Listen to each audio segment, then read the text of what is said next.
Joey bullied Kaiba into a third place duel once upon a time, and that is exactly where he finds himself again in a third place duel against Odion. These two duelists squared off in the anime in the quarterfinals of Battle City, with shenanigans deciding the victor. Now let's see who comes out on top as Jinzo takes on Apophis in a matchup that has a decided advantage for the Trap Stopper against the Trap Monsters. No other matchup among these 30 decks is as lopsided as this one. So can Apophis pull off a monumental upset, or will Joey claim the bronze? Let's do it.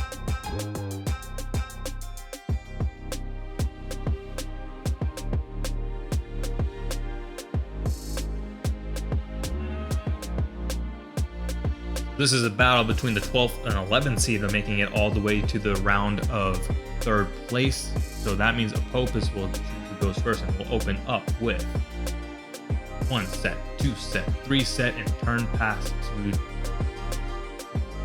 Will.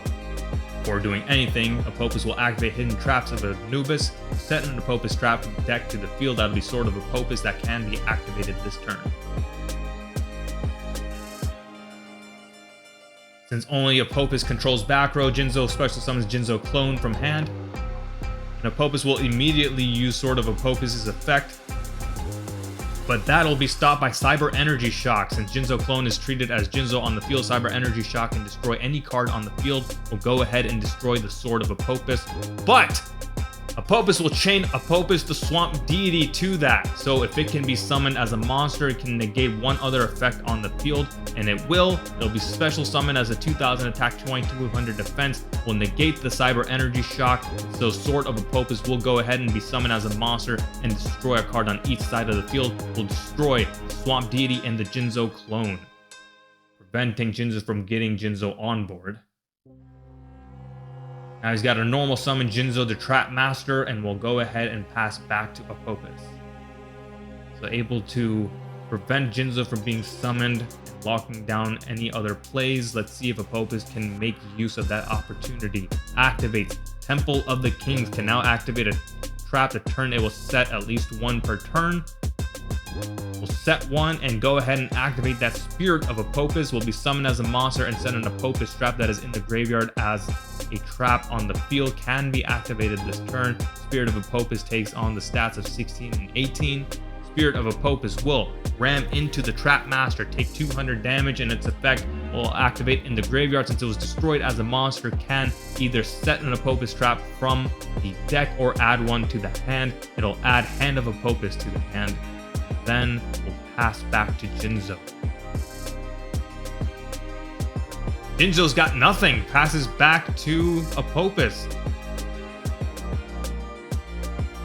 You would think this would be a slam dunk, but here we are on Apophis' third turn. Let's see what it can do. We'll activate Apophis the Swamp Deity, summon it as a monster, and use its effect to negate at least one card effect on the field, and it will negate the Trap Master's effect. So it has that continuous effect where it can't be destroyed by traps, and that is now currently being negated on this turn. Trap Master will respond by using its quick effect to turn Temple of the Kings into a trap.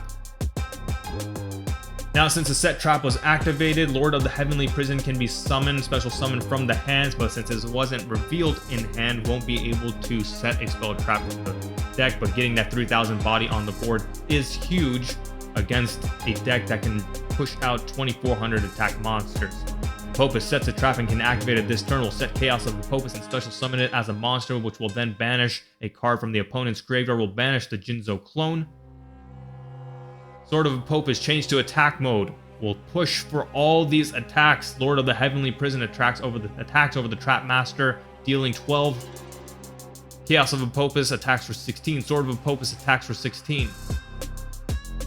Swamp Deity will attack for 2000, reducing Jinzo to its final 1600 life points. And there it is, one more Chaos of Apophis that was already on the board. That is going to be enough for exact game. Mind-blowingly, Apophis is able to afford 3 turns and take game 1 against the Trap Negator. Wow. We are going to game 2. Jinzo will open up. Let's see if it can get Jinzo on the board to put things to an end quickly. Stand by main. We'll set gifts from the cosmos to the opponent's side of the field.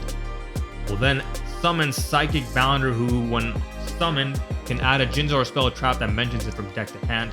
But that will be negated by Hand of Apophis by discarding an Apophis card, or Anubis card. Will discard Apophis' Swamp Deity, special summon Hand of Apophis as a monster, and negate and destroy the Psychic Bounder, so no search.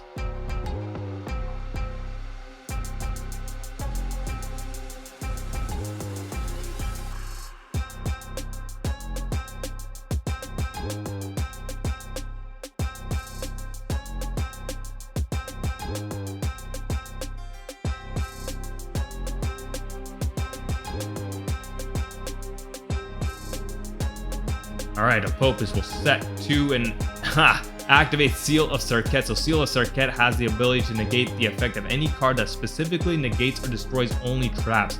So that'll negate effects like Jinzo, as well as effects like the Machine Menace, the Art of Jinzo, and maybe some others as well. Hand of Apophis will deal 1600, taking another lead in Duel 2.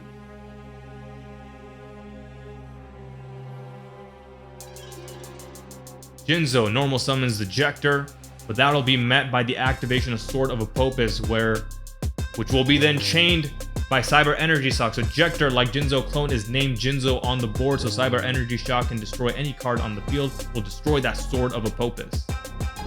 Since it was a trap, use the other ability.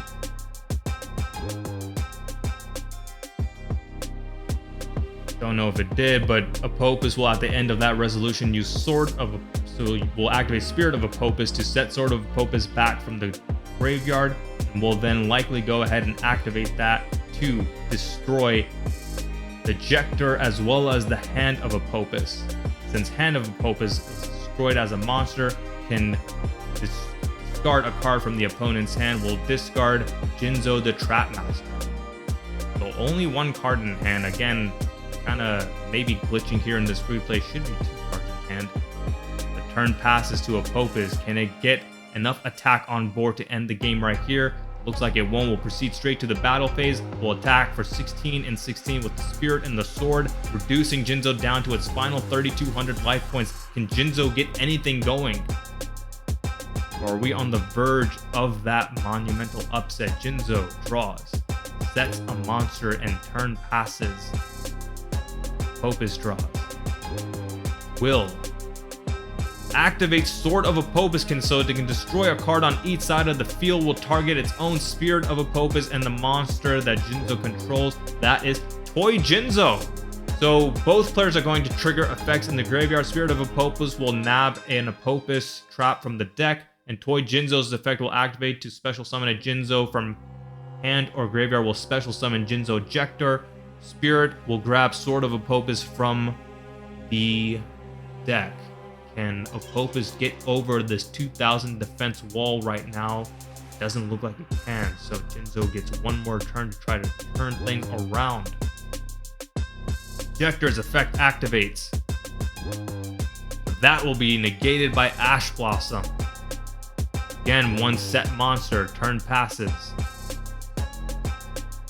Immediately goes to battle phase. Sword of Apophis attacks into Jinzo Ejector, so it takes 400 damage. Now we'll activate Sword of Apophis. We'll destroy a card on each side of the field, the Ejector and the Gifts from the Cosmos. Will these two Sword of Apophises go for a game? Amazingly, they just might. And I am shocked. Not only does Apophis, a trap-heavy deck, able to take down Jinzo, but it does so in 2-0 fashion, where Jinzo was 2-0ing everybody else. In this lopsided matchup, Apophis is able to win, take 3rd place in the Grand Prix tournament. Well, I would say we've seen it all, but we of course still have one more match to go, the championship, the finale, which will be between Toons and Diabound. Who will win? Stay tuned as we find out who takes the crown of the Grand Prix tournament.